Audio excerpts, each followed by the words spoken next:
ఒక సుదీర్ఘమైన అనుభవం ఉన్న నాయకులు కావాలి. 4 దశాబ్దాల అనుభవం,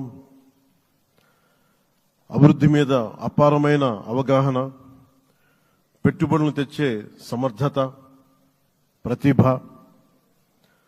విదేశాల్లో ఉండే నాయకుల్ని మలేషియా దగ్గర నుంచి, సింగపూర్ దగ్గర నుంచి, యూరోప్ దగ్గర, అమెరికా నుంచి ఆ దేశాల అధ్యక్షుల్ని తెలుగు రాష్ట్రాల వైపు దృష్టి మళ్లించేంత శక్తి సమర్థత ఉన్న శ్రీ నారా చంద్రబాబు నాయుడు గారికి ఆయన నాయకత్వం చాలా అవసరం, ఆయన అనుభవం చాలా అవసరం. అలాంటి అపారమైన అనుభవం ఉన్న వ్యక్తిని, అనుభవం ఒకటే కాదు, ధైర్యశాలి. ఈ రోజుకి నాకు ఒకటే గుర్తుంటుంది. మన తాడేపల్లిగూడెం సభలో చెప్పాను, చాలా క్లేమోర్ మైన్స్ పేలిపోతే, జీప్ ఎగిరిపోయి కింద పడితే